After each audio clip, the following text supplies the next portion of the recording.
I threw a wish in the well. Don't ask me, I'll never tell. I looked to you as it fell, and now you're in my way. Traded my soul for a wish, pennies and dimes for a kiss. I wasn't looking for this. Now you're in my way. Your stare was holding, ripped jeans, skin was showing. Hot night, wind was blowing. Where you think you're going, baby? Hey, I just met you, and this is crazy. But here's my number, so call me maybe. It's hard to look right at your baby, but here's my number, so call me maybe.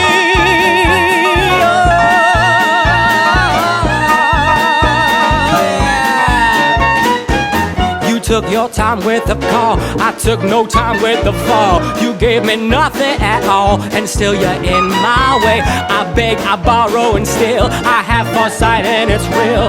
I didn't know I would feel it, still you're in my way. Your stare was holding, ripped jeans, skin was showing. Hot night, wind was blowing. Where you think you're going, baby? Hey, I just met you, and this is crazy, but here's my number, so call me maybe. And all the other girls try to chase me, but here's my number, so call me maybe.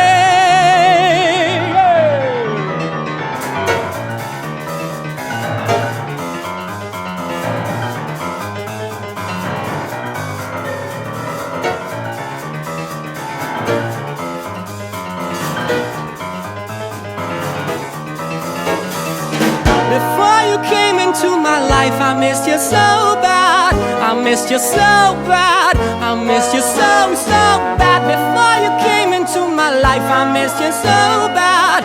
And you should know that I miss you so. Hey, I just met you, and this is crazy. Like, here's my number, so call me maybe. It's hard to look right at your baby, but here's my number, so call me maybe. Hey, I just met you, and this is crazy, but here's my number, so call me maybe.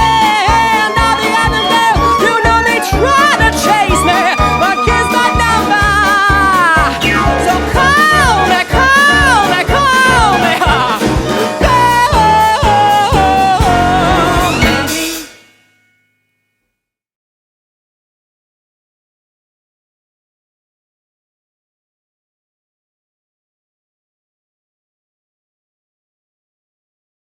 Welcome to Meet the Biz. Hey, David. Hi, David. How y'all doing?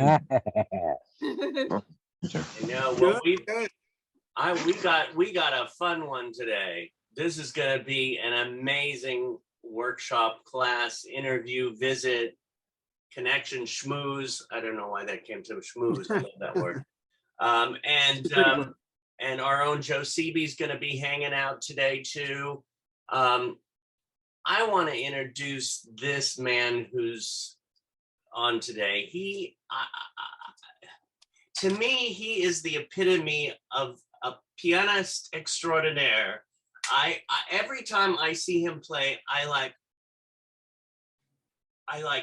this is what happens. I freeze with I get chills. I'm getting chills now because the way he plays, the way he contributes to his, I mean, he puts his whole body, his soul into what he does.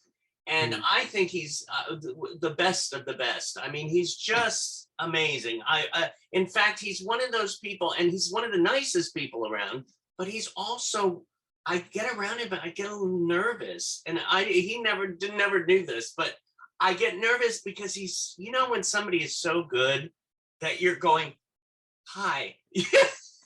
So anyway, he is just amazing. I'm going to just introduce him now. We're going to talk. We're going to have fun. Mr. Todd Schroeder. Yay! Thank you. What an introduction. Thank you very much. Well, thank you. I mean, again, every time I am at a place and you're performing, I just, oh, Todd's playing today. I'm just, one of my dreams on my bucket list is to one day, when I do a show again, which has been, I don't know how long, I have to hire you and have you as we will make that happen for sure. Yes. Yeah. So I was reading your biography and you grew up, and the first question I wrote was, growing up, who was your favorite musician? The first person that comes to your mind. Wow. All right. Well, first off, thanks for having me here, because I'm really honored that you reach out and include me with everything here. And I'm so honored to just be a part of what you guys are cultivating. So thank you very much. I really, it touches my heart that I can be a part of your team here. And growing up, you know, I was very fortunate at a very young age to have music around my whole world, because both my parents were musicians. And my mother played the clarinet, and my mother is one of those artists that can you know, do pottery amazingly, and then she had stained glass for a while, and then she was pine needles, and she was making baskets. And my father was an amazing pianist. He couldn't read music, but he could play by ear.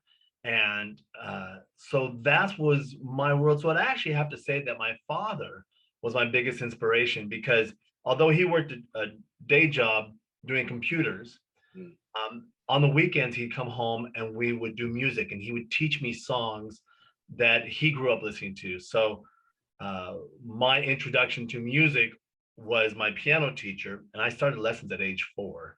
I started playing at 3. My older brother would have a piano lesson, and I'd crawl up on the bench after he finished his lesson, and I would pick out what he had played in his lesson. And that's when my folks said, we better get him into some training. So I started training very young. And but the passion for music and for bringing songs to life was because of my father. Well, you said your brother. Now, does he still play too, your brother? No.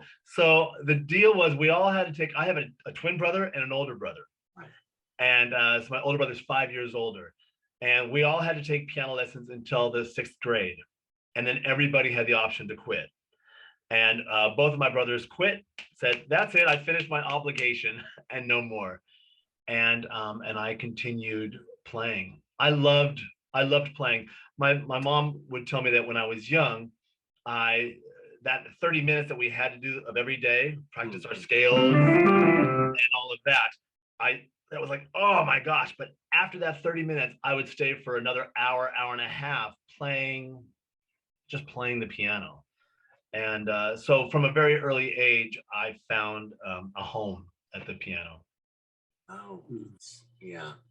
Well, it's amazing. Like I said, you just like, I was watching some of the videos with the one with Von Smith, who I adore. I mean, his voice is like, oh, and to have you and the people you connect with and match up with, I mean, it just flows. You don't just play the piano. You're not just an accompaniment. I can't say that word. Accompanist. Okay. For some reason, you know, those few words once while we have, that's one word that just doesn't flow, but you flow. You do beyond flow. You just wrap around the person, you work with that person to make them sound good, which makes you sound good. It's just, it goes hand in hand. What? Thank you. Yeah. I would say for me, I feel like it's a dance. And so whenever I work with somebody, and anybody I work with, they know this. The first thing I say is, what do we want to accomplish with this song? Why did you choose this song? And if we know what our intention is, and I'm sure we'll talk about that a lot today, but if we know what the intention is, then we can navigate how to arrive at that intention. And then it becomes a dance. And then it becomes, sometimes I'm leading, sometimes the singer is leading, but we know where our goal is. And so we can do this. And thank you for mentioning that. I feel it's also a flow, and it's an ebb and a flow, and it's a, let's rise to this and then let's lay back here. And sometimes I lead the singer and sometimes they lead me. It's not always just this. It is absolutely this. Mm-hmm. Mm-hmm. And listening is a big part of that for me. Listening to the singer or the singers or the instrumentalists or whatever,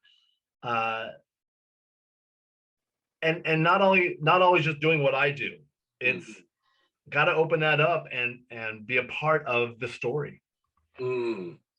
It's so true, because you have another level. You invite another level into the music, into the piece, into the story, as you say. Yeah. Well, of course, I read, at the title it says Todd Schroeder, music director, pianist, composer, lyricist, music producer, performance coach. What, do you have a favorite? Oh, and collaborator. I think and collaborator. That's my favorite. I love collaborating. So do I have a favorite? No, it's like picking your children. Right. There's no favorite, but I do love doing all of it. And I incorporate all of those skills into what I'm doing. So if I'm music directing, it involves being a vocal performance coach, it involves being a producer, and it involves being a collaborator. And if I'm being a music producer, I'm also a music director, I'm also a musician, and trying to understand all the pieces that are necessary for whatever project I'm working on. Again, I'm not good with just blinders and doing just this, because I want this. My goal is to bring all this together. Yeah. And everything. And I feel that if I just do this, maybe I'm missing some opportunities to make something better. Right.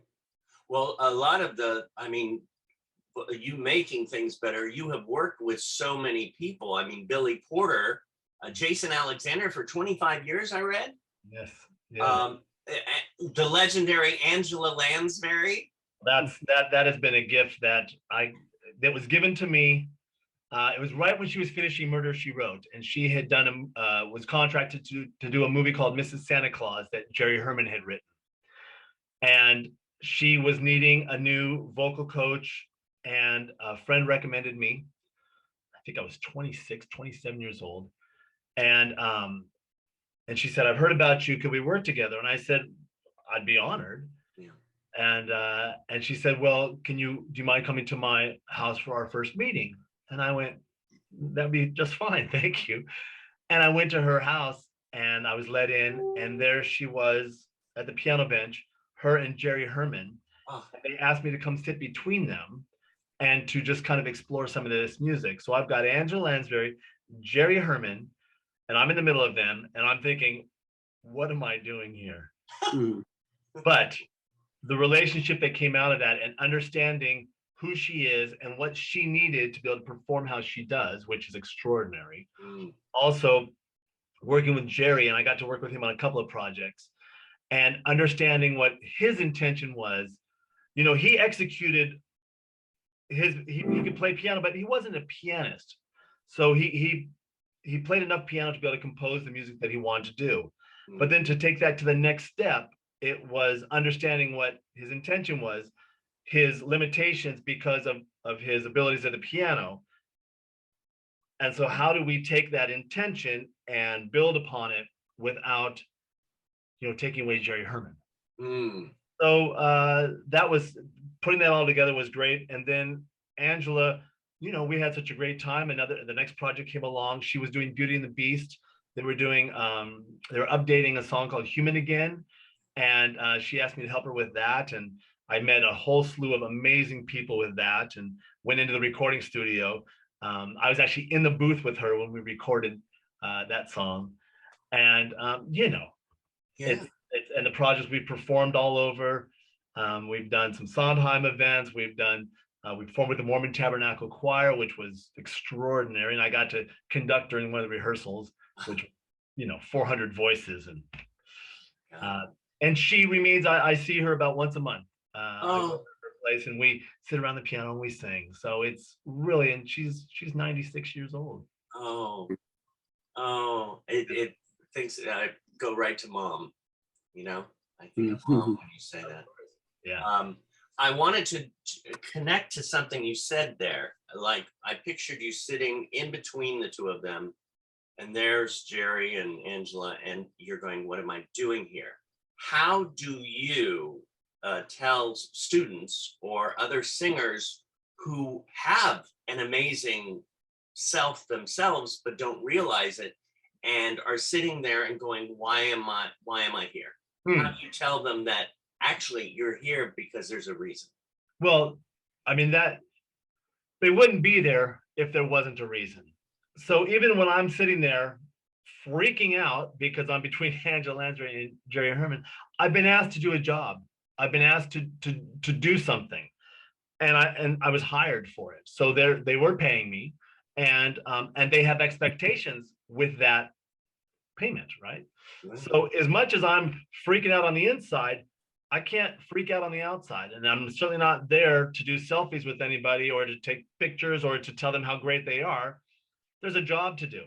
So it's about taking a deep breath and then going, I can freak out later, or, go outside and throw up if I have to. That's later. Right now, walk in, do what I've been asked to do, share the gifts that I have, know that I have something to offer. Otherwise, I wouldn't be here. And so I would say to the students, know that you have something to offer. And for example, I was talking about doing the work with Universal Studios. Last year, we saw 10,000 people. And for the audition process, for the singers, they had to sing a song that we gave to everybody. And it was a song that I wrote. They asked me to write a song for the audition. So I heard this song 10,000 times. It was never done the same way. Same words, the same notes, but it was never performed the same way. So if you've been asked to go to an audition or to do a job, well, all these people do this, not like you. So when you go into your audition, know that you have something to offer that only you do. And you're going to have to hit the same marks, say the same words, but you are not going to be doing it like somebody else. And one of the most intimidating things, I was an actor actually as a child. So I remember going to auditions, waiting for my turn, and you're hearing somebody who's extraordinary in their singing or their, and you're going, oh my God, I should just leave. I'm not that good. I'll never be that good. That's not what I do. You don't know what the casting directors are looking for. What you do know is that you have to go in there and do your very best that you can that day at that time. You go, well, I could have done this better. Sure. Or a month from now, boy, I wish I'd known that. Absolutely. But at that time, you have to be confident in knowing that this is what you have to offer. And this is why you're here. And nobody is going to do it like I am. And then you go and you just do your best. And then hopefully, if you can walk away from that going, all right, well, now there's a lot of decisions that have to be made, many that have nothing to do with me and my talent. So on to the next. And trusting in your own ability, huh? Sure. Well, that's all you can do. All you can do is trust that you did your best and that you hopefully you prepared properly. Hopefully you can go in with a confidence and a sense of humor to it all, because if you can't laugh at this business, it's a long road. But the other part of it is to be able to leave with confidence, be able to walk out of that room and ideally go on to the next audition. And if you get a call back, great. And if you don't, you're moving forward. You're not sitting there going, oh, that thing I did last week, I'm still waiting, I'm still hoping, it's hard to hold on to things that you have no control of. And it's hard to hold on to things that happened in the past. I have a whole list of questions, and I'm going to throw out a few more, but course. I do want to get into, we have several students here from Performing Arts Studio West who brought in their music Oh, I'm today so excited. or their song and going to work with you. And I wanted to bring on, as we all know, we have 2 music teachers, we have 2 acting teachers, we have a dance teacher here at Performing Arts Studio West. So, and one of our music teachers is here today, Joe Seavey. So I'm going to just bring him on for a second, and he's going to probably, we might even be able to bring on some of the students who are singing. Hey, Joe. Hey everybody, how you doing? Hey. So good to see you. So good to meet you. Nice to meet Yeah, we've over the years we've had some really incredible singers at Performing Arts. Some people who are I mean every aspect of the disciplines like dance, acting, music. But because I work in the music department, I see so many people that have just so many gifts. We have a couple of guys, Rex Lewis Clack, who has been traveled and toured all over the world as a pianist all over the world. He's blind, he's autistic, but he can play anything you ask him to play. You can say play Bach and mix a waltz in with it, and he can like take Bach and make it a waltz, or like if and he plays with other people on piano as well. Like there'll be 2 pianos, or like they'll be on the same piano and they'll like play together. That's so funny, because I was thinking last night I could see Rex and Todd playing together. Oh, that'd be so incredible. And isn't that the gift of music in particular, that it does, obviously being blind or being autistic, all of these, they are not necessarily huge obstacles if you're able to navigate your way through them with the power of music. And there's many examples of people who have had obstacles, and because of this craft or because of the talent or the gift are able to kind of flow through some of these obstacles that normally would be a much more difficult in other circumstances. But music does transcend a lot of obstacles. Well, it's so funny because as like when we get on stage or when we perform, we get nervous. Where someone like Rex, he finds comfort and solace in the performance. That he's not afraid of it. It's a warm bed for him. It's a warm, comfortable place. And like, even though, all of us, as musicians, we find comfort and solace in our escape of music.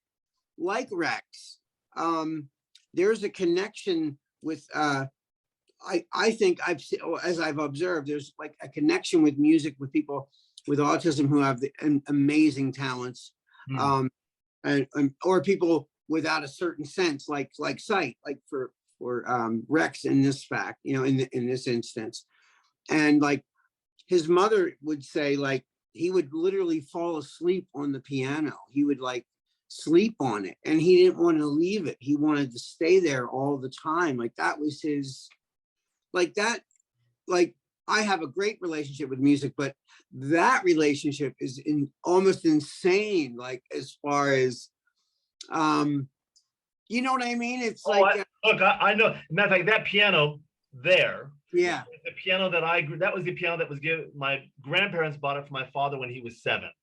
So he grew up playing that piano. Then he brought it to California where I was raised. And then when he passed away, I got that piano. But I grew up on that piano. I recorded my first songs on that piano. That piano is like the bed you slept in when you were a kid. And I know every crease and crackle to that piano. I know everything. That piano has been my best friend, has been my therapist, has been my everything. So I completely understand that. I have fallen asleep at the piano. Yeah. But I've also used that piano to help me through life-changing moments. And there is a comfort and there is a confidence in that piano. And then, of course, once you have that and know that that exists, going to another piano doesn't seem as scary. And for me, when you're talking about a performance, I love performing because of that reason, that I know what I'm doing at that piano. Mm-hmm. I don't necessarily know what I'm doing when I'm driving down the 405 freeway, but I Right. know what I'm doing when I'm at that piano. And Mhm. with that confidence, as we talked before, I don't have to worry then about playing. Now I can listen to who I'm working with. I can listen to the band. I can hear what the drummer's doing. I can hear a guitar player pulling off a riff. And yeah, I think I want to double. I want to harmonize with that because I got this part handled. Now it's all right. What's next? And then once you get that, then what's next after that? And so, and you'll hear me talk about this a lot with the students, but preparation is everything. You can't go into a performance scared. You can't go into performance going, God, I don't know what's going to happen. Oh, you better know what's going to happen, because if you can know what this is going to happen, now you allow yourself to open up to the unknown. But you can't go in going, boy, I don't know what I'm supposed to do here. That's not fair to yourself or the musicians you're working with, or in any capacity. And so preparation, if you've got your gig down, and then now open yourself up to listening, to dancing. Well, Well, you that's- know what I love too, that's so powerful, is there is that piano, this solid core from your childhood growing up, and right on it is that gorgeous ovation I wrote. Yeah, yes. It's that wonderful reminder that says, oh yeah, that was a good project. Yeah. And it was recognized. It's in this business, and Joe, you know this, and David, you know this business can sometimes be very rewarding, and sometimes it can be not rewarding at all. And we have to continue to move forward. So if you have things that bring you confidence and that remind you, yep, keep working hard, it's important for the balance. Right. Yeah. Well, Joe auditioned over the last 2 weeks. Everybody who wanted to audition, and we narrowed it down to 4 people. Great. And the first person we have is Devon Morgan, I believe. Oh, good. Let's see who we have here. Devon Morgan. Where's Devon? Okay. Oh, there he is. There he is. Hello, Devon Morgan. There Hey, we go. Devon.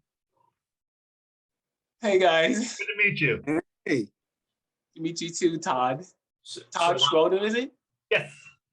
It's good to meet. wonderful. It's good to I'm finally gonna meet get you. out of. I'm gonna get out of your way so you guys can do it, do your thing, and have fun. Excellent. Yeah. Excellent. All right, Devon, what are you gonna sing for us today?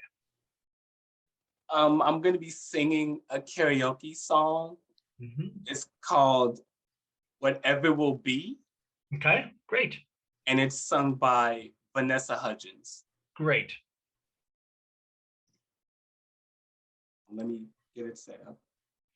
And I'm just gonna make some notes so we can talk about it afterwards. Okay. I'm gonna...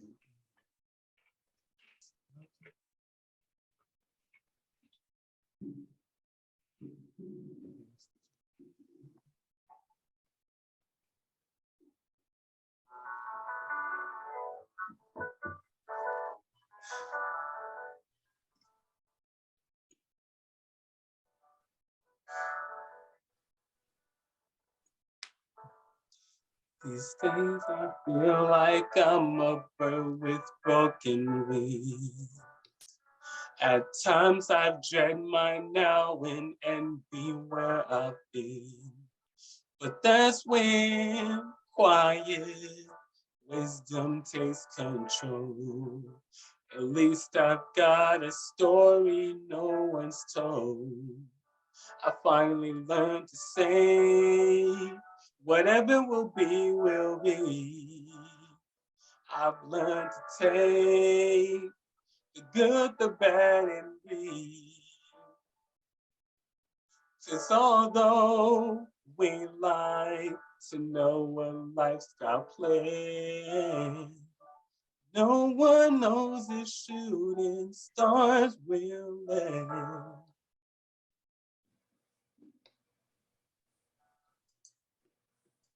Verse 2. These days it feels naive to put your faith in him, to imitate a child falling backwards on the snow. 'Cause that's where fears will usually lead you blind. But now I try to underanalyze. I finally learned to say, whatever will be, will be. I've learned to take the good, the bad, and bleed. 'Cause although we like to know when life's got planned, no one knows if shooting stars will land. Is the road I walk where it ends? Is the life I have loved caving in? Is the weight on your mind a heavy blackbird caged inside? Say, whatever will be, will be. Take the good, the bad, just breathe. 'Cause although we like to know when life's got planned, no one knows if shooting stars will land.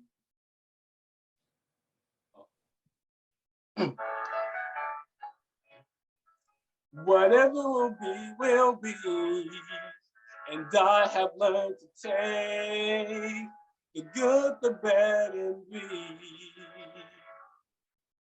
'Cause although we like to know when life's got planned, things like that are never in your hands. No one knows if shooting stars will land.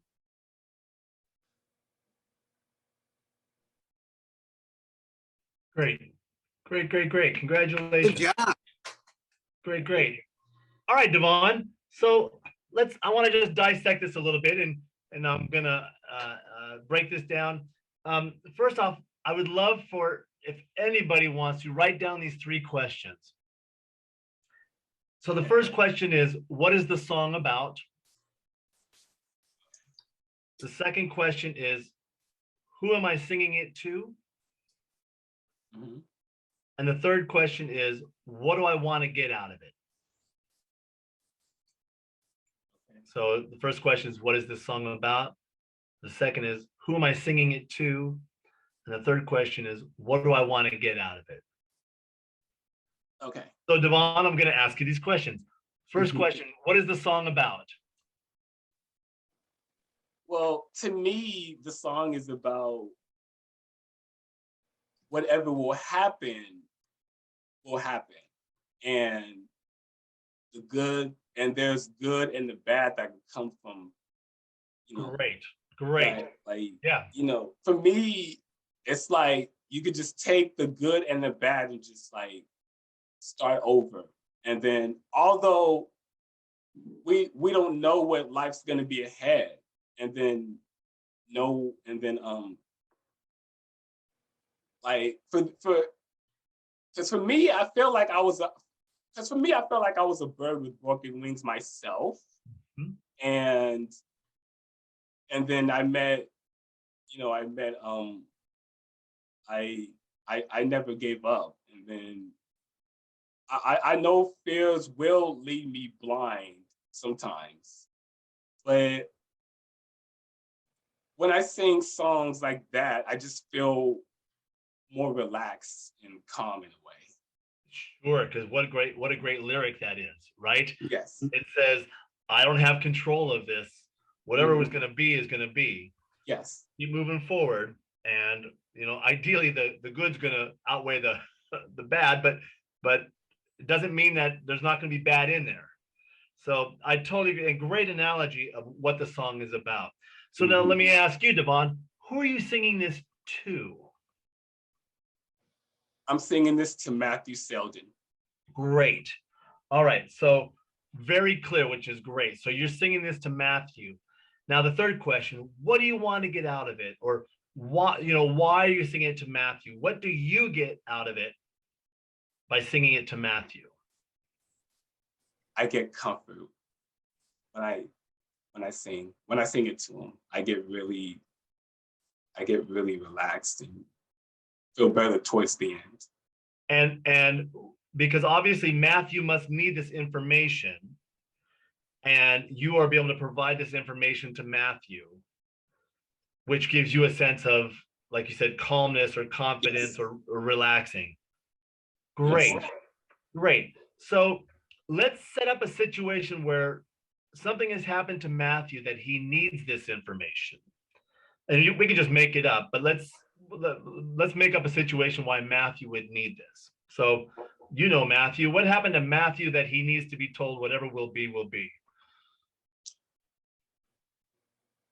You can make it up. It's just something that in Matthew's life that he would need to hear about this. Maybe something tragic happened to him in his backstory that I didn't know of. Great. That he never. Yep. That maybe something happened in his backstory that if I was, maybe something happened to him in his previous.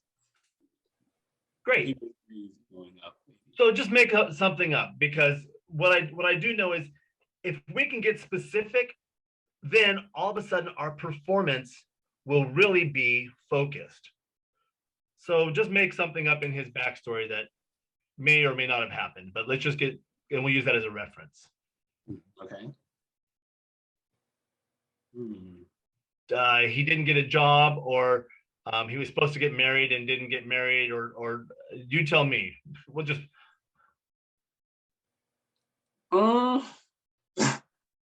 Let's do it about a job. Matthew auditioned for a TV show and didn't get the part. Yeah. Very simple. Okay, so can you do me a favor, Devon? Can you just the verse? Can you just speak it for me? The first verse? Yes, but speak it as if you're telling Matthew. Okay.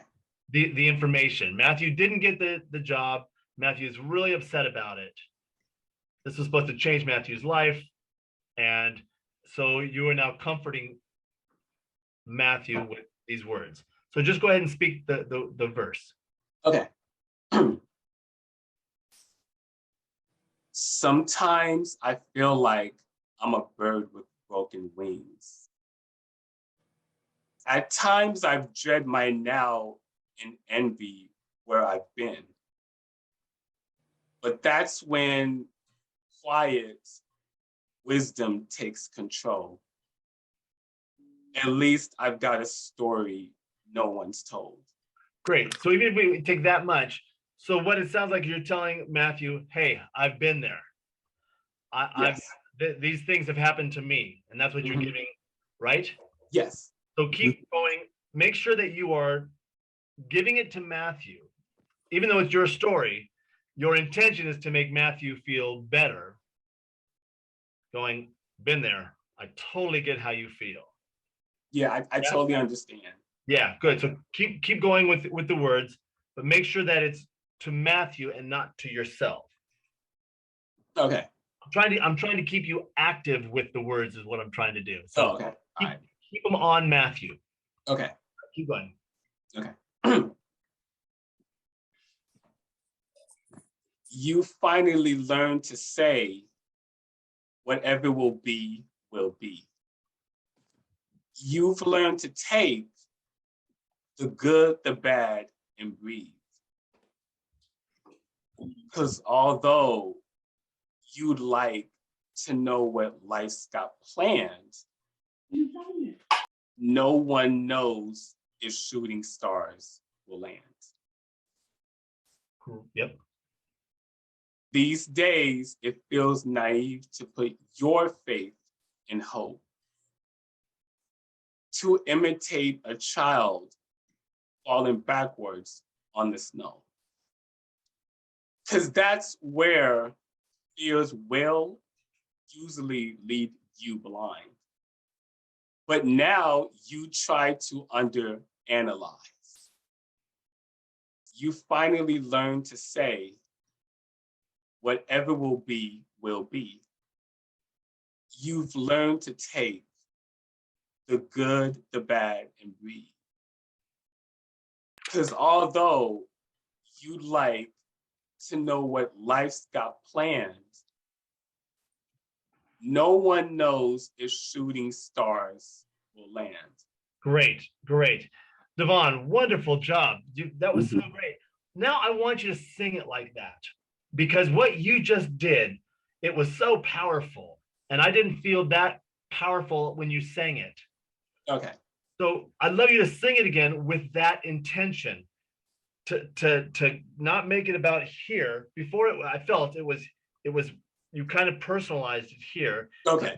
By making it about Matthew, all of a sudden you open up and just your whole presence was just much stronger.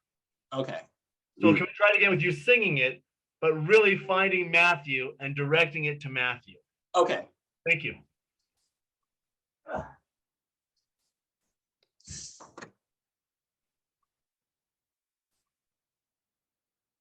From the top, here we go.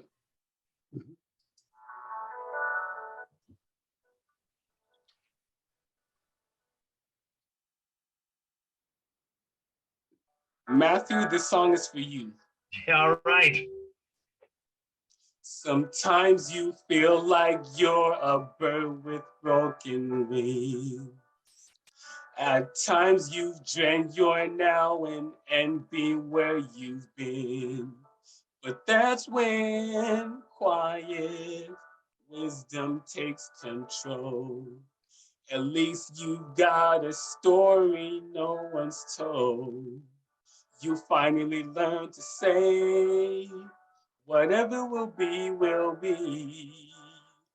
You've learned to take the good, the bad, and breathe. 'Cause although you like to know where life's got planned, no one knows if shooting stars will land.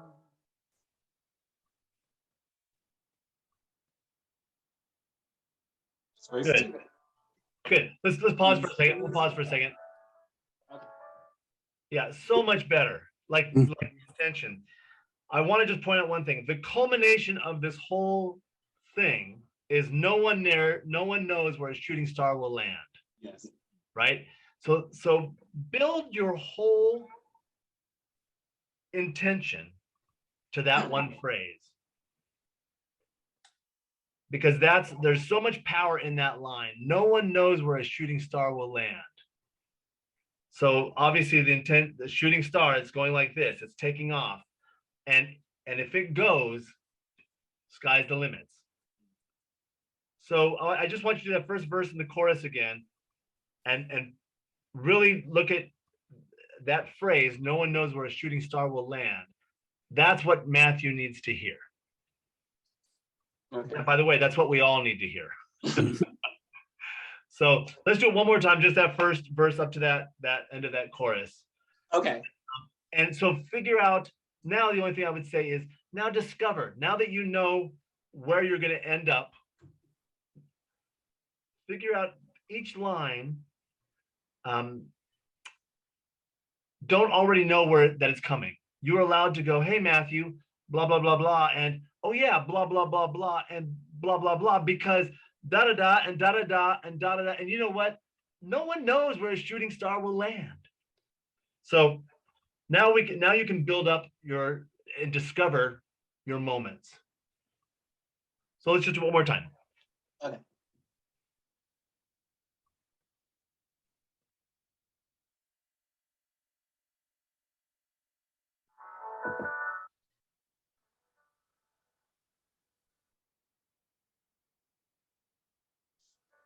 Matthew Selden, listen to me. Sometimes you feel like you're a bird with broken wings.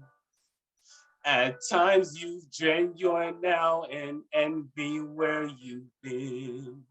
But that's when quiet wisdom takes control. At least you got a story no one's told. You finally learn to say, whatever will be, will be. You've learned to take the good, the bad, and breathe. 'Cause although you like to know what life's got planned, no one knows if shooting stars will land. Great, great, Devon. Nice work. Yeah. And what was great about that is now in your storytelling, there are nooks and crannies that you can explore with each line because you know where it's going. And one of the other things that I really liked about the adjustments that you've made is it is present. And I don't feel like you're just singing a song now. I feel like you are presenting a song.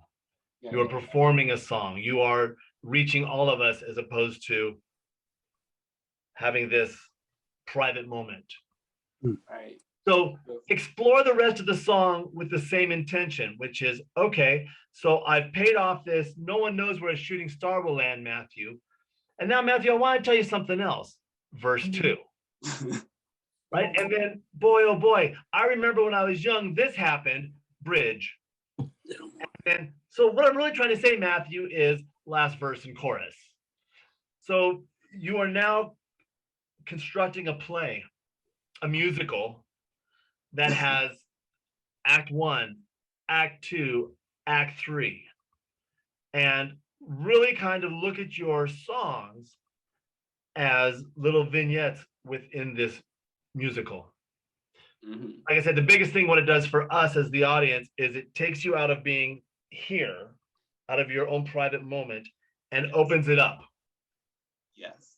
Yeah. And it doesn't mean like go ahead. So it's like I'm actually there when I'm presenting it to him. It's like I'm actually there, like I've been through. Cause like that has happened to me once. And I get where Matthew's coming from. Yes. And that's the reason why I chose that song, because if I open up, I can maybe like, he can relate what I'm saying, what I'm singing to him. Yes. And what I suggest with that is when you perform your music, as much as you're in your private world, when you perform it, include the audience.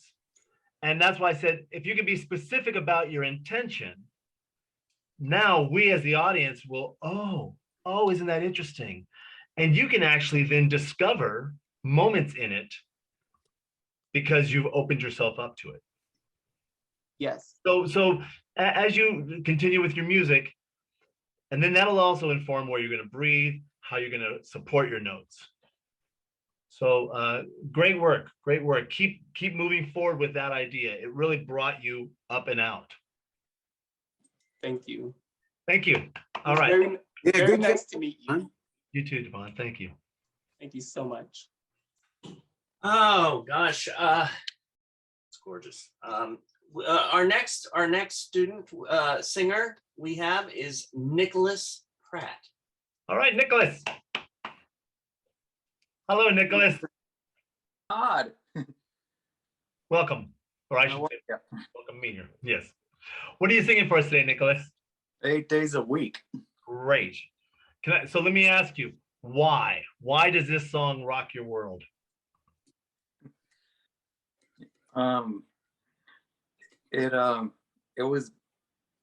It rocked my world, which was back in the 70s, in the 60s. I remember it well. But I was born in the 90s. Yes. But obviously there's something about that song that resonates in you, regardless of when you're born, and also can resonate if you're male, if you're female, if you're old, if you're young, if you're rich, if you're poor, whatever. The beauty of those songs was that everybody could find their story in that. All right, will you sing it for us? Okay. An acapella or piano? Do you have a piano there? I can't play it for you because of the Yeah. delay.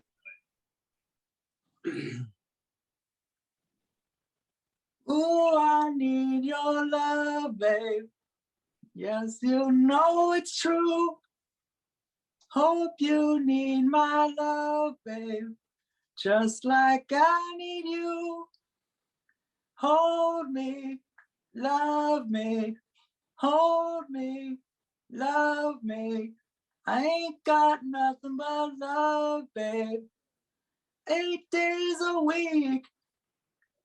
Love you every day, girl. Always on my mind. One thing I can say, girl. Love you all the time. Hold me, love me, hold me, love me. I ain't got nothing but love, girl. 8 days a week. 8 days a week. I love you. 8 days a week is not enough to show I care. Ooh, I need your love, babe. Yes, you know it's true. Hope you need my love, babe. Just like I need you. Hold me, love me, hold me, love me. I ain't got nothing but love, babe. 8 days a week. Great job. 8 days a week. I love you. 8 days a week is not enough to show I care. Love you every day, girl. Always on my mind. One thing I can say, girl. Love you all the time. Hold me, love me, hold me, love me. I ain't got nothing but love, babe. 8 days a week. 8 days a week. 8 days a week. Great job, Nicholas. Yay, great job. All right, so let me ask you, Nicholas, what is this song about? It's about to me, it's about a lady's love and a woman's love in men. 8 days a week, every single week. Right. And also it's now, so do you think this person wants a relationship or is in a relationship? Well, it's always in his mind, and it's a relationship. Okay, so let me ask you, Nicholas, who are you singing this song to? My care provider, And what is your care provider's name? Kristen Fernandez. All right, so we're going to sing this to Kristen. Why are you singing it to Kristen? Because I like her. Great. All right, and so what you're saying is, I've got all this love in my heart. I have more love. I don't have just 7 days a week. I have 8 days a week worth of love. But what's interesting about this song is in the little bridge, or pre-chorus, love me. Hey, help me out with the lyrics here, Nicholas. Ooh, I need your love. I need your love, babe. 'Cause you know it's true. Na, na, na, na, na, na, na, na, na. love me, right? So it's these things that you are asking Kristen to do. Hold me, love me. What are the other lyrics? Help me out, Nicholas. Hold me, love me. Hold me, love me, Hold me, love me. I ain't got nothing but love, girl. babe. 8 days a week. Yeah, baby. 8 days a week. So, ooh, I need your love. So there's a thing that says, hey, I need something from you, right? It's not just I love you, but I need your love. Yeah, Does that make sense? yeah, So not only you're saying I love you, but more importantly, I need your love. I need you to hold me and love me. Does that make sense? yeah. All right, so I'd love you to sing this again, and we'll just do it a little bit of it from the beginning with that intention that, hey, Kristen, I need your love. I need you to do this for me, and I need you to do this for me. So you're kind of asking her. Yeah, and I'm also dedicating this song to my mom and my grandma. I love it. Well, they're gonna love it. They're gonna love your performance. So when you sing it this time, make it a request as opposed to a statement. Make it a, hey, I need this from you. What do you think? Right? So that it becomes a question and not an answer. Does that make sense? Yeah. Okay, so we're going to pretend that Kristen's right in front of you and sing it to Kristen as a question, not as an answer. Go ahead. Okay, this one's for you, Kristen. Ooh, I need your love, babe. Yes, you know it's true. Hope you need my love, babe. Just like I need you. Hold me, love me. Hold me, love me. I ain't got nothing but love, babe. 8 days a week. Love you every day, girl. Always on my mind. One thing I can say, girl. Love you all the time. Hold me, love me. Hold me, love me. I ain't got nothing but love, girl. 8 days a week. 8 days a week. I love you. 8 days a week is not enough to show I care. Ooh, I need your love, babe. Guess you know it's true. Hope you need my love, babe. Just like I need you. Oh, hold me, love me. Hold me, love me. I ain't got nothing but love, babe.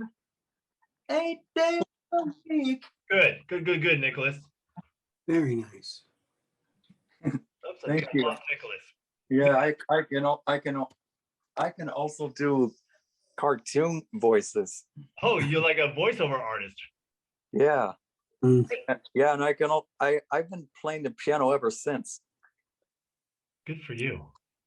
Do me a favor. I just want you to sing one more thing. I want you to try, you know, the little bridge. 8 days a week, I love you. Sing that again, and I would be very curious if you would sing that as a wedding proposal.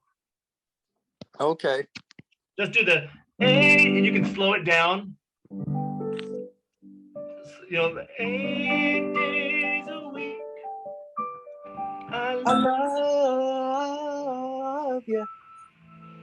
8 days a week is not enough to show I care.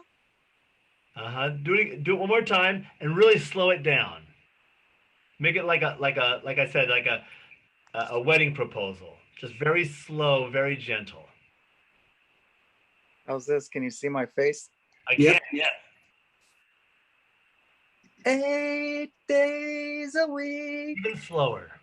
I love you. 8 days a week is not enough to show I care. Great, great. Did that feel different when you slowed it down? Yeah.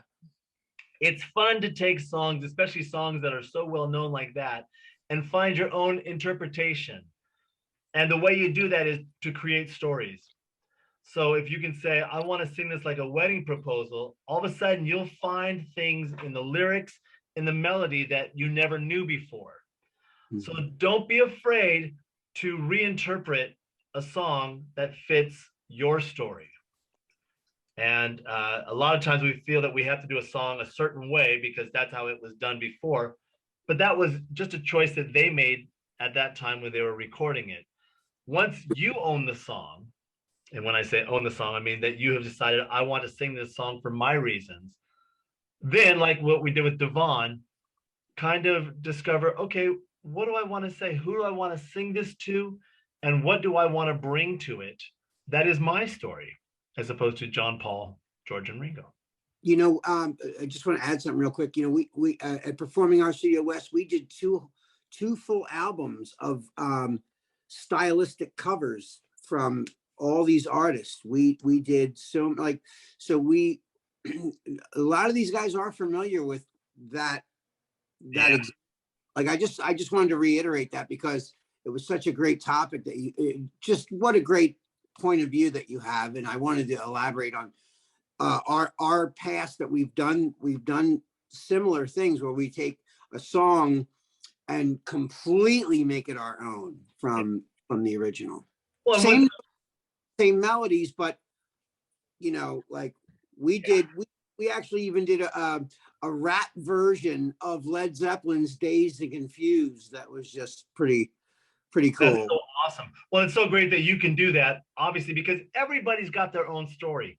And we often feel as artists that, oh, I have to honor this piece of work that was created. And yeah, everybody I've ever worked with, when somebody takes their song, and as a songwriter, I have people who record my songs, but I'm like, I know my story. I want you to bring your story to it. Right. Julian sent me a message and said, my question for you, Todd, when you write music, what you think, like what comes to your mind when I write my song? And this is a perfect segue, because if I'm writing a song, I work out the story, and I kind of work out where again, what do I want it to be about? Who do I want to sing it to? What do I want to get out of it? Those same three questions that I'm asking you guys is the same intention for songwriting. And sometimes it's conscious and sometimes it's not conscious. Sometimes I just sit down and start writing a song because it hits me. But informing it and shaping the song, it brings structure. And that structure is, what do I want to write about? And I'm writing a song right now. I'm doing a concert next week up in Northern California, and I'm writing a song. It's in my hometown, so I'm writing a song called "Home." So there is my impetus for writing the song. I want it to be about home. Now, what are the things about home? There's a gazillion things. So I'm just kind of picking and choosing my little steps that make sense. So, and as Joe was saying, we have permission to take well-known songs and reinterpret it, or to write our own songs and then let the world enjoy it and maybe do their own version of it. Yeah. Hey, where in Northern California? A little town called Sonora up in past Yosemite. And that's where I grew up, and I do a concert every year to raise money for a scholarship that I started 27 years ago for high school seniors who are graduating that want to pursue a career in the arts. Oh, that's awesome. That's wonderful. And our good friend Jason Alexander is coming up and performing in it, and Sam Harris is performing in it, and a very amazing singer named Jordan Hill is performing in it, and they're all going to come up to my little town of 10,000 people, and I've done this every year. I grew up in the Bay Area. Where did you grow up? San Mateo County. Oh, sure, I know it well. So, and right now I'm hanging out with Mom during the end of the pandemic here. So I might just have to get in the car and come up to Sonora. Join Mary Jo Mundy. She just moved up to the East Bay. I saw her last week. Yeah, she is threatening of coming over. It's on April 30th is my concert. I'll send you the information. Okay, good. Oh, that's awesome. Hey, we have our third amazing, beautiful singer today is Teresa Tenario. Teresa, Teresa, she's blind too. Yeah. Hello. Hi, Teresa. You have a great name. Yeah. Thank you. How you doing? I'm very good, thank you so much. Thank you so much for being here. So you'll sing for me today? Yep. I have an original song that I'm gonna sing, and I dedicated this to the people who's been married for a long time and still feel the same. Great. You know, for one another.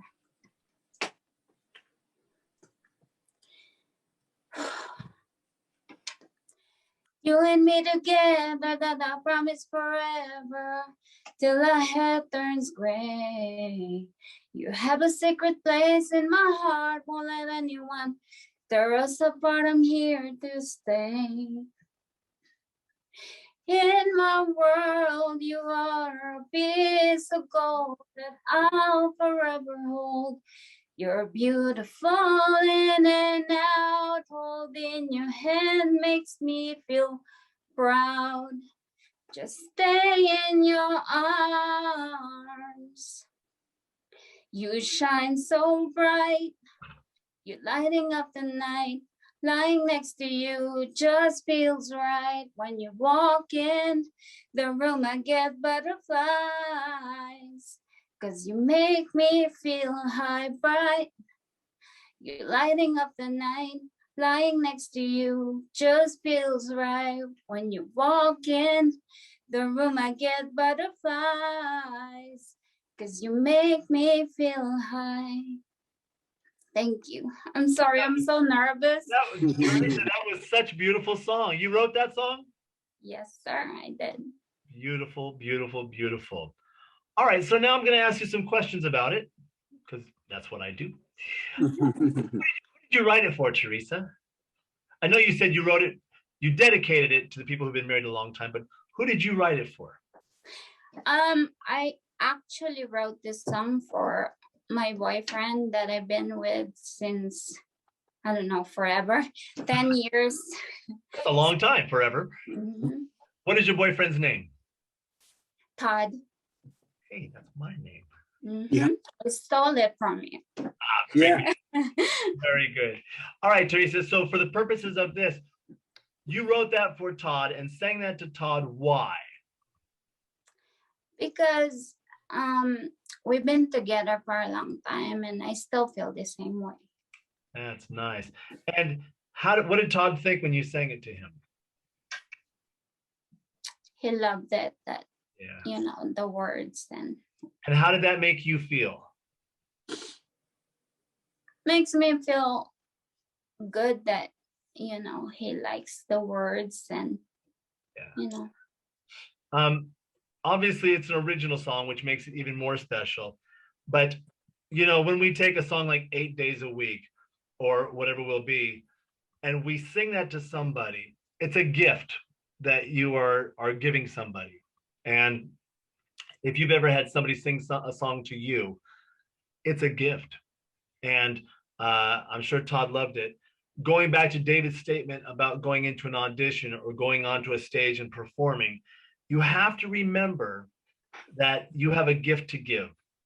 And Teresa, I know you get nervous, but I want to make sure that you are, in front of being nervous, you are thinking, but I have a gift that I can give. And if you let that drive, a lot of times that will make you feel less nervous because, hey, I've got a gift. I have a gift that I'm going to give. I'm going to share a song that is really important. So keep that in mind. All right, now I'm going to ask you, Teresa, will you speak the first lines for me? And speak them as if Todd is right in front of you. Okay. You and me together. That I promise you forever. Keep going. Till our hair turns gray, I am here to stay. Yep, keep going. You have a secret place in my heart. I won't let any, oh, let's see. Tear us apart. Yeah. So what's great, and I must tell you that I do the same thing. When I have to repeat a song that I've written as a song and do just speak it, I lose the rhythm of it. Yeah. It's so difficult. And yet it is such a great lesson to do that, because we get caught up in the singing of it or the rhythm of it as opposed to the words. And the words really are the thing that help us tell the story. So now I noticed with your first lyrics, it sounds like you are reminding Todd, hey, I'm not going anywhere. So if maybe there was a question, Todd said, hey, are you ever going to leave me? And your response is, no, no, no, no, no, no, no. I'm here to stay. You have a special place in my heart, Todd. I'm not going anywhere. Our love is for real. So it's almost as if you are reassuring Todd, I'm not going anywhere. So perhaps Todd had a question about, are you going somewhere? So can you do it this time again and make that first line a response to him saying, hey, are you ever going to leave me? And your response would be, you and me together forever, pretty much. There you go. That's exactly right. What you're saying is, hey, Todd, it's you and me together forever. Say it as a reassurance to his fears. Does that make sense? Yes. So now can you sing it, but sing it as a reassurance to his fears? Okay. Go ahead. You want me to do from the beginning to end? Or? Yes. But again, keep in mind that every time you finish a phrase, he says, are you sure you're not going anywhere? And your next line is a response to that question. Okay. So every phrase that you sing is a response to him being scared about the relationship, about you leaving him. All right. Okay, give that a try. You and me together, that I promise forever. Till my head turns gray. You have a secret place in my heart. Won't let anyone tear us apart. I'm here to stay. In my world, you are a piece of gold that I'll forever hold. You're beautiful in and out. Holding your hand makes me feel proud. Just stay in your arms. You shine so bright. You're lighting up the night. Lying next to you just feels right. When you walk in the room, I get butterflies, 'cause you make me feel high. Good. How did that feel? Did it feel different by reassuring him? Yeah. Yeah, I want you to get used to that your phrases that you are that you're telling a story, and it almost becomes a dialogue as opposed to a monologue, so that you have to kind of make up the questions he's saying. Well, how do I make you feel? Well, you make me feel amazing. I get butterflies. Or the first line. What is it? It's you and me forever till our hair grows old, gray. Till our hair turns gray. Yeah. Till our hair turns gray. Well, obviously. but it's such a great line. If you were to sing that to this Todd, I would have the biggest smile on my face, because that's a long time. It's just so wonderful. So do it again this time and look at his face smile when you're singing to him. Like he's come to you with, oh my gosh, Teresa, I'm nervous about our relationship. And you go, we're going to be together till our hair grows gray. And he's going to just smile. He goes, really? And you're like, yes, Todd. So look at his smile every time you say one of your phrases and see how it makes you feel and how it makes you react to sing the next line. Okay. Let's just try it again one more time from the beginning. Look at his smile. Look at his face. Look at the tears that are welling up in his eyes. All right. And I want to see the reaction on your face to what he thinks about what you're singing to him. Okay. Okay, go ahead. You and me together, that I promise forever, till our head turns gray. You have a secret place in my heart, won't let anyone tear us apart. I'm here to stay. In my world, you are a piece of gold that I'll forever hold. You're beautiful in and out. Holding your hand makes me feel proud. Just stay in your arms. You shine so bright. You're lighting up the night. Lying next to you just feels right. When you walk in the room, I get butterflies, 'cause you make me feel high. Great. So what I can tell you, you breathe differently this time. And that's what I was really trying to pay attention to. You supported your phrases so much better. And I think it's one, you're not as nervous as you were, but also because now that you have an intention for your phrases, they're driving out of your mouth much better.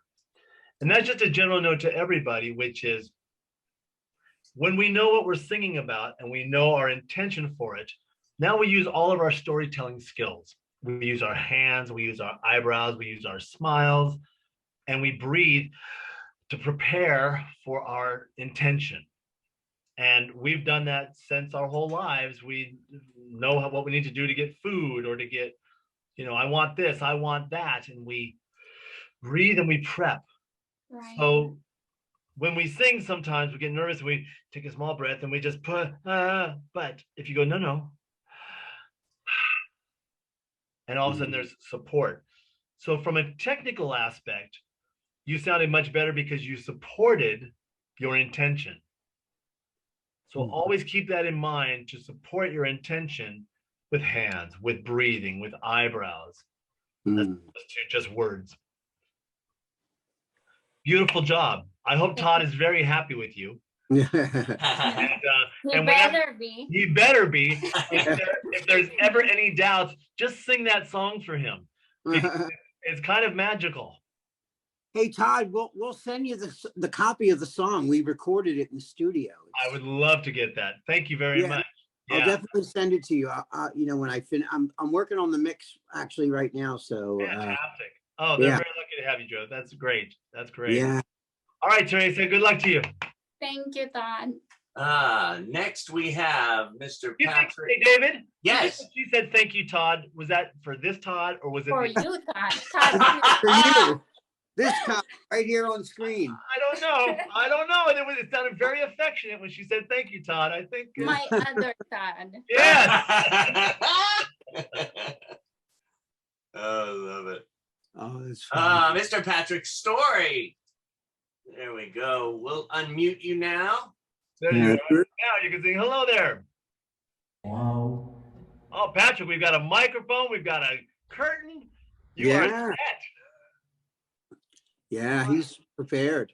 Great, Patrick. What are you singing today? I have to be alone. All right. Let's hear it.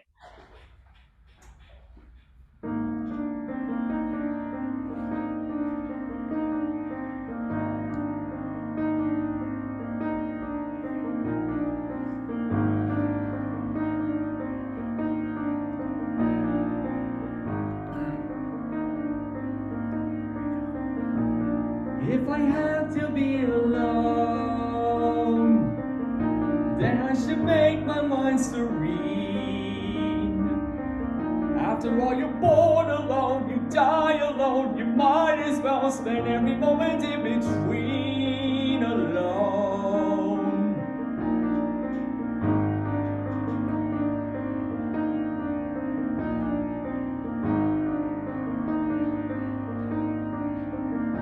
But if I have to be alone, then it will be on my own terms. I can never talk about it, ever show it, even though the world is watching while I squirm alone.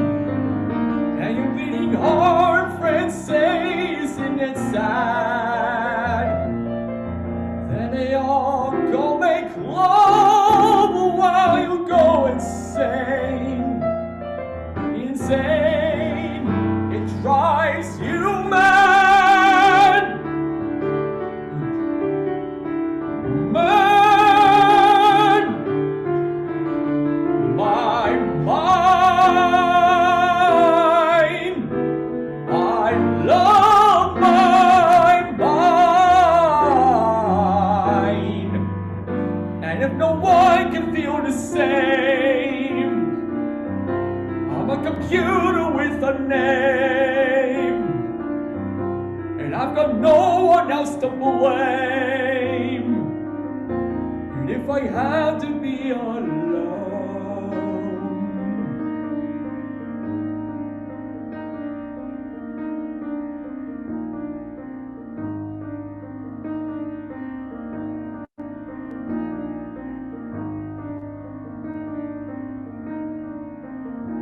and if nobody understands that special creature that is me, and if they fail to see the me I see, then no one else knows truly what it is to be alone. Maybe once in a lifetime you lose your will, then you let down your guard, but they cower in fear.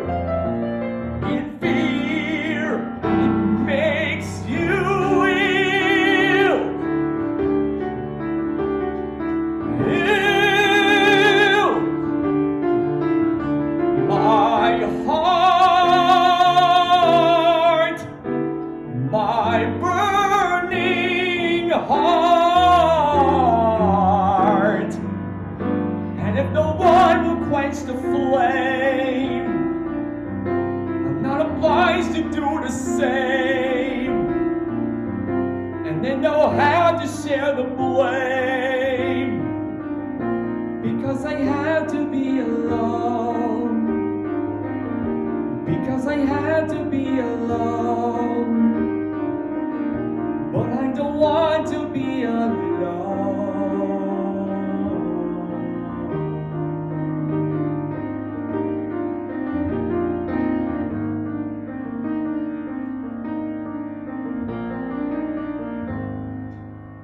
Wow, that was wonderful.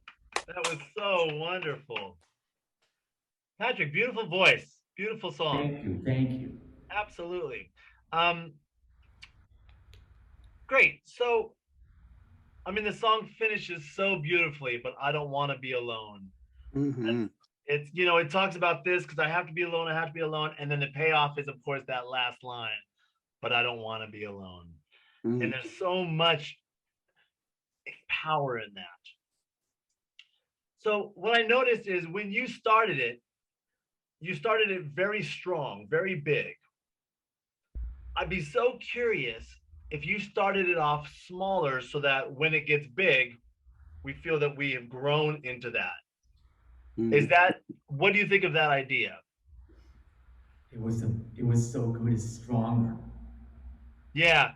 Can you just sing the very beginning? Or actually, can you just speak the lines at the very beginning? Just speak the lines.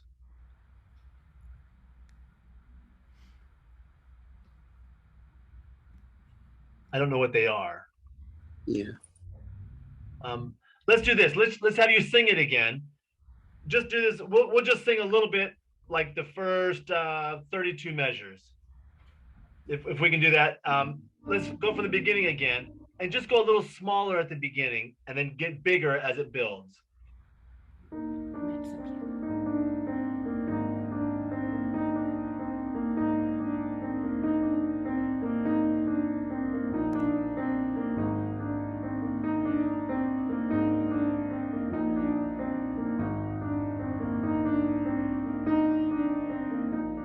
If I had to be alone, then I should make my mind serene. After all, you're born alone, you die alone. You might as well spend every moment in between alone.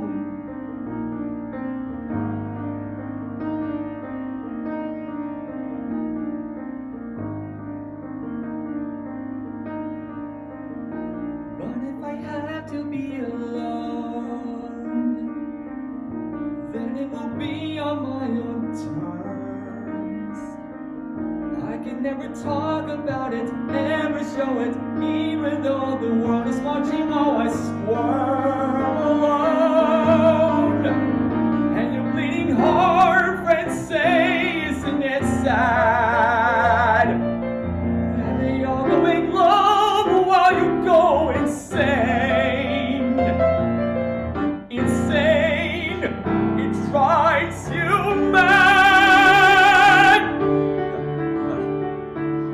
Mad. My mind,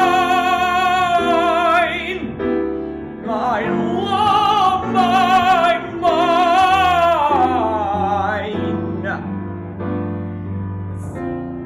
Great. That was, for me, so much more interesting. For you to start it off vulnerable and, well, if I've got to do this, if I have to do this, and then it grew so that when you got to mine, you took us somewhere. Yeah.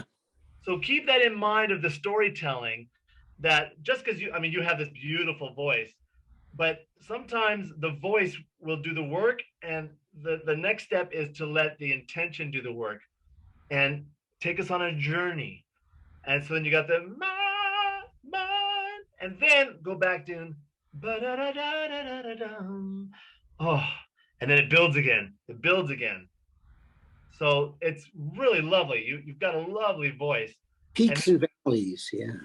A great song. So now find some storytelling in it that is not just big right out of the gate. Does that make sense? Mhm. Yes. Great. Beautiful job, Patrick. Thank you so much. Wow. I'm just sitting here. I'm tearing up. I'm just taking it all in. I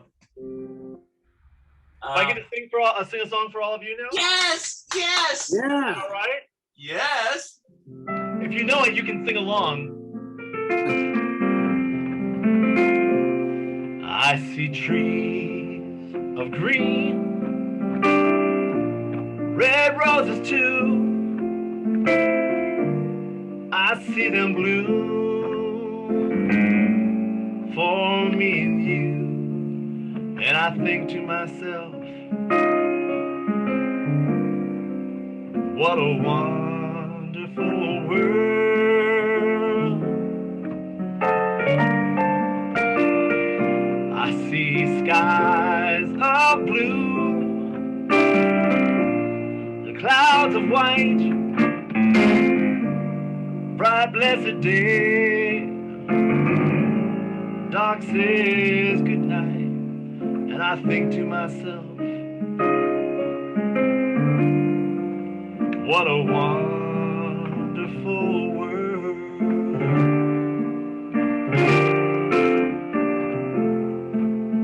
The colors of the rainbow, pretty in the sky, shining on the faces of people passing by. I see friends shaking hands, saying, how do you do? They're really saying, I love you.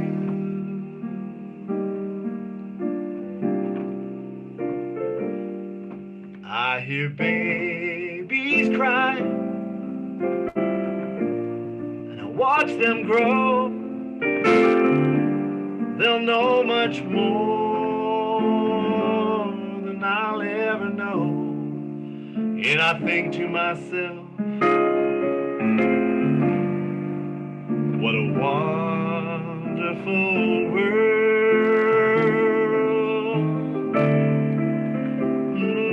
Yes, I think to myself, what a wonderful world.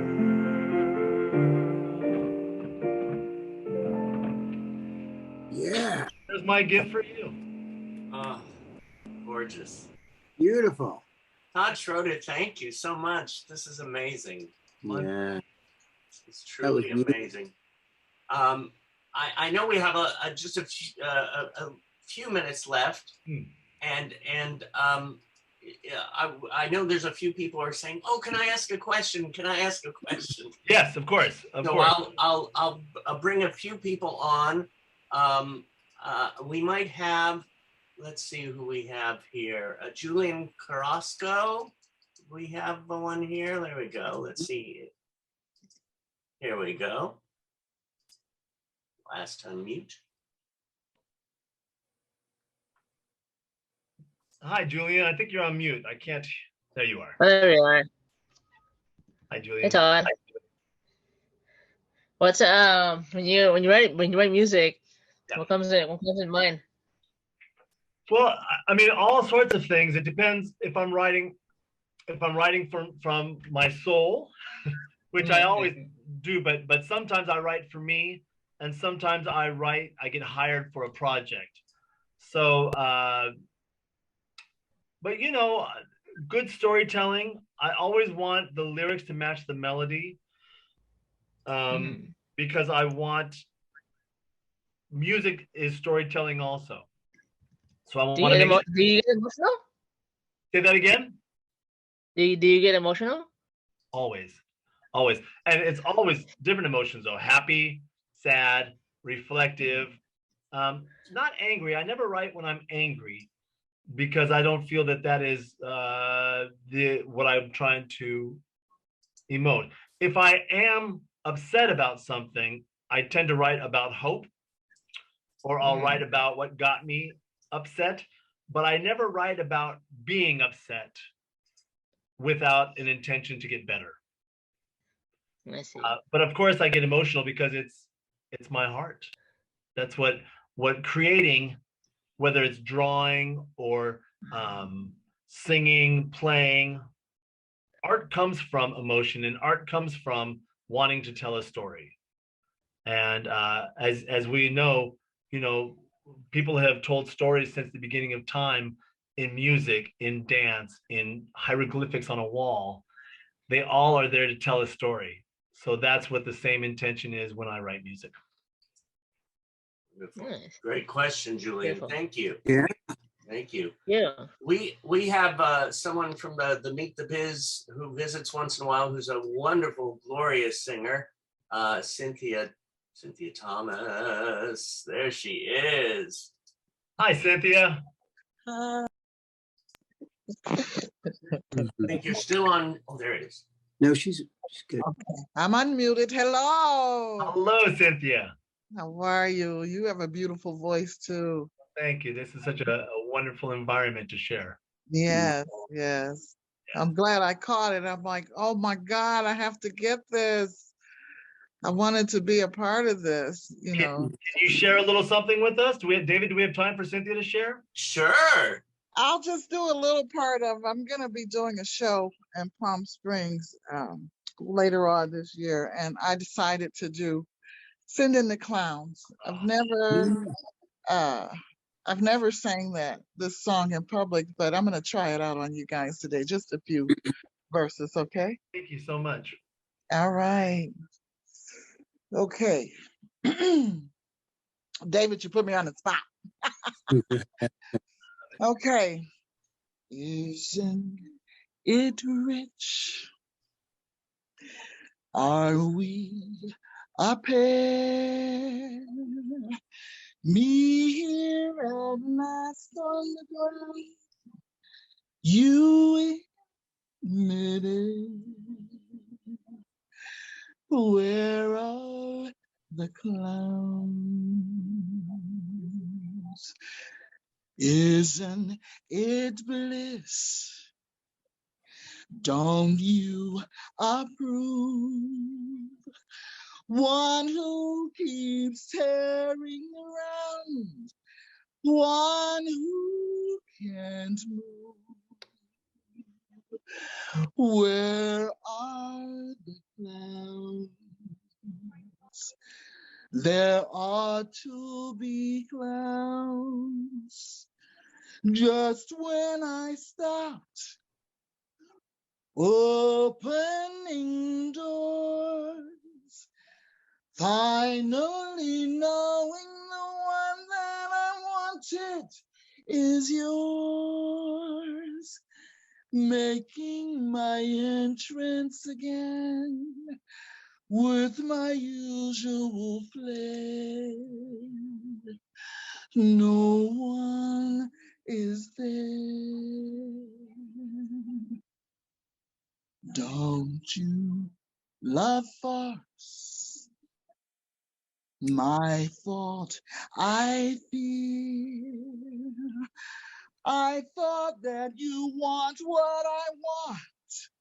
Sorry, my dear. But where are the clowns? Send in the clowns. Don't bother, they're here. Wow. Yep. That was so great. You know, that right there is the master class and everything I've been talking about. Cynthia, that was gorgeous. And if I may, I just want to break that down for the people watching. Okay. From the first lyric, she was active. That isn't it rich? That was a real question. And she gave it just the same as that she would if she was speaking it. And that's why I asked so many of the students to speak their monologue or speak their songs as a monologue, because you've got to figure out how you would deliver this without just singing it. Don't let the melody do the work. And obviously Cynthia has that, again, that first lyric, you had me, because I was interested just to know, oh my gosh, she's asked this question, where's she going with this? And the next line, aren't we a pair? I think it's the next line. It has intention, it has activity. One of the things I was with Devon was, don't make it about you, make it about Matthew. Make it about, have that intention, have that outward projection with it, because now as an audience, we want to know where this goes. Now, Cynthia has a glorious voice, as we all heard, and that makes it all the better. But I promise you, if Cynthia did that as a monologue, it would be as engaging, because you lived it. You lived that message. It was obvious to us, and that's what we want from every performance, whether it's an audition or it's your, 3 years on Broadway doing the same song. It still has to have that same activity to it. Mm-hmm. Thank you. Thank you. Yeah, so nice. Well, I just want to thank you, and we want to thank you so much for coming and sharing some time with us. And this is beautiful. It is my pleasure. You guys, I encourage all of you to keep moving forward in your dreams, in your careers, in your days. Just keep moving forward. That's what we all need to be able to wake up doing, moving forward.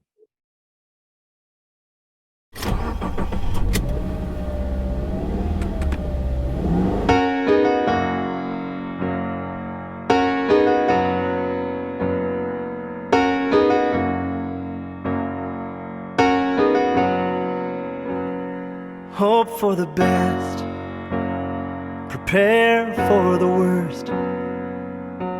Don't get upset if you don't come in first. Shoot from the hip and love from the heart. Take a few more taking art. Don't cut in line, just wait your turn. These are the lessons in life to learn.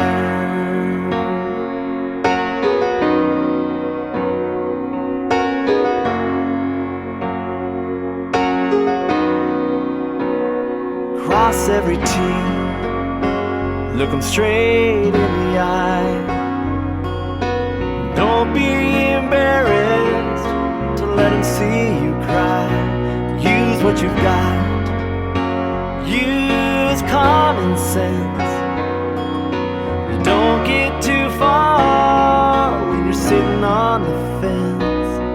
The respect that you want is the respect that you earn. These are the lessons in life to learn. And as love takes you higher, soar through the sky. Let every desire be the reason you try. You can fly above it all. And sometimes you'll fall. Never give up. Sometimes give in. Look where you're going, not where you've been. Take a deep breath. Be steady and strong. Stand for what's right. Admit when you're wrong. And when you grow up, you're on your own. If you ever feel beaten or sad or alone, to my arms you can always return. These are the lessons in life to learn.